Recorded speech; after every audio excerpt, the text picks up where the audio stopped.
இயேசுவுக்குள்ளே பிரியமான சகோதர சகோதரிகளே, தவக்காலத்தின் 2ஆம் வார செவ்வாய்க்கிழமையிலே தம் வழியை செம்மைப்படுத்துவோர் கடவுளின் மீட்பை கண்டடைவர் என்று தியானிக்க நாம் முன்வந்தது.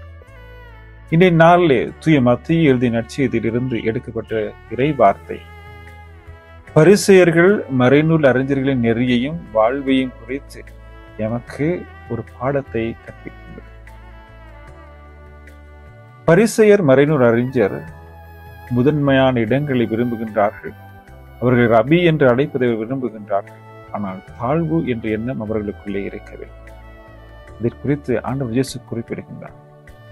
நீங்கள் பரிசேயர் மறைநூல் அறிஞர்கள் கூறுவதை செவிமடுத்து செயற்படுங்கள், ஆனால் அவர்களைப் போல் நடந்து கொள்ளாதீர்கள் என்று.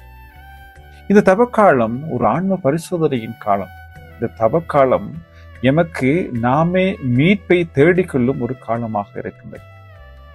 இதை எவ்வாறு அடையலாம் என்பதை நற்செய்தியின் கடைசி இறை வார்த்தை எமக்கு எடுத்துக் கூறுகிறது. தம்மை தாமே தாழ்த்துவோர் உயர்த்த பெறுவர் என்றும், தம்மை உயர்த்துவோர் எவரும் தாழ்த்த பெறுவர் என்றும் ஆண்டவர் இயேசு குறிப்பிடுகின்றார். தவக்காலம் மீட்பின் காலம், இரக்கத்தின் காலம், மன்னிப்பின் காலம், ஒரு ஆன்ம பரிசோதனையின் காலம்.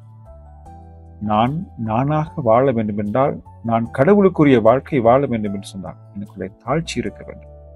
ஆகவே இந்த இறை வார்த்தையை ஆழமாக செவிமடுத்து தியானித்து தாழ்ச்சி என்னும் கொடையை நிறைவாக பெற்றுக்கொண்டு தவக்காலத்திலே தவத்தின் பயன்களை நிறைவாக பெற நாம் மன்றாடுவோம். ஆமென்.